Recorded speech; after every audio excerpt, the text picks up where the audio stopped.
జగన్మోహన్ రెడ్డి గారు రోడ్డమ్మట వస్తుంటే ఈ రోడ్డమ్మట రావడానికి లేదు, అటు తిరిగి రమ్మంటారు. సెక్రటేరియట్ దగ్గరికి వస్తుంటే సెక్రటేరియట్ దగ్గర రావడానికి లేదు, దూరంగా తిరిగి వెళ్ళమంటారు. ఎన్ని ఆంక్షలన్నీ! ఇది రాజధానా? ఇది అమరావతి? ఇది ప్రజాస్వామ్య దేశమా? ప్రతిపక్ష నాయకుడు వస్తుంటే ఎన్ని ఆంక్షలు పెడుతున్నారు. ఇన్ని ఆంక్షలు పెట్టి ఏం చేసుకుందామని చంద్రబాబు నేను అడుగుతా ఉన్నా.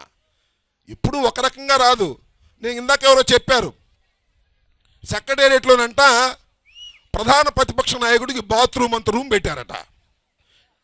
ఇందాక మేము చూసి వచ్చామన్నా, చిన్న రూము బాత్రూమ్ అంత ఉందని. ఏం కంగారు పడమాకండాయా, ఓ 2 సంవత్సరాలు పోయిన తర్వాత చంద్రబాబు ఆ రూమ్ కూడా దక్కిద్దో లేదో నాకు అనుమానంగా ఉంది అని.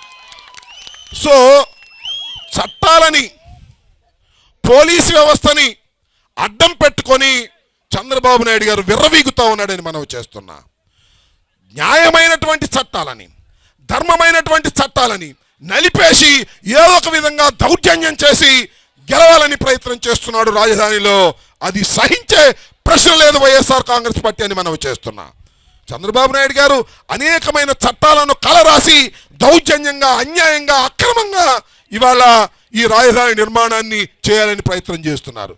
అయ్యా, నేను అడుగుతా ఉన్నా చంద్రబాబు నాయుడు గారు, మీరు 33,000 ఎకరాలు ల్యాండ్ పూలింగ్లో తీసుకున్నానని చెప్తున్నారు. ఎన్ని ఎకరాలు మీరు ఇప్పటికీ నిర్మాణం చేశారు అంటే తిప్పి తిప్పి కొట్టిన 20-30 ఎకరాలు లేనటువంటి పరిస్థితి. తాత్కాలికమైన సెక్రటేరియట్ అని కట్టారు. దీనికి ఇంత ఆర్భాటం చేయవలసిన అవసరం ఉన్నదా? ఒక రాజధాని నిర్మాణం అంటే 1,00,000 ఎకరాలు కాదే. రాజధాని నిర్మాణం అంటే 1000 ఎకరాలు 2,000 ఎకరాలతోనో కంప్లీట్ చేసుకోవలసినటువంటి రాజధాని నిర్మాణాన్ని వాటేసుకున్నాడు చంద్రబాబు నాయుడు గారు. 1000 ఎకరాలను తీసుకొని ఇవాళ పెత్తనం చేయాలని ప్రయత్నం చేస్తున్నటువంటి చంద్రబాబు నాయుడు గారికి అడుగడుగున రైతుల పక్షాన, ప్రజల పక్షాన ఉండి జగన్మోహన్ రెడ్డి గారు పోరాడతారు. మేము భయపడే వాళ్ళం కాదు చంద్రబాబు నాయుడు గారు, మనవి చేస్తున్నా.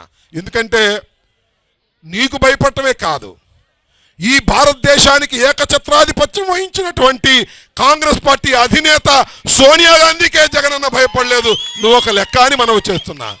నీ అధికారం శాశ్వతం కాదని మనవి చేస్తున్నా. ఎప్పుడు రోజులు ఒక రకంగా ఉండవు. 5 సంవత్సరాలకు ఒకసారి ఎన్నికలు వస్తాయి.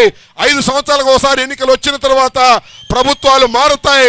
నువ్వు మళ్ళా శంకరగిరి మాన్యాలు పట్టిపోయేటటువంటి పరిస్థితి వస్తుందని సవినయంగా మీ ద్వారా చంద్రబాబు నాయుడు గారికి మనవి చేస్తూ సెలవు. జై హింద్, జై జగన్.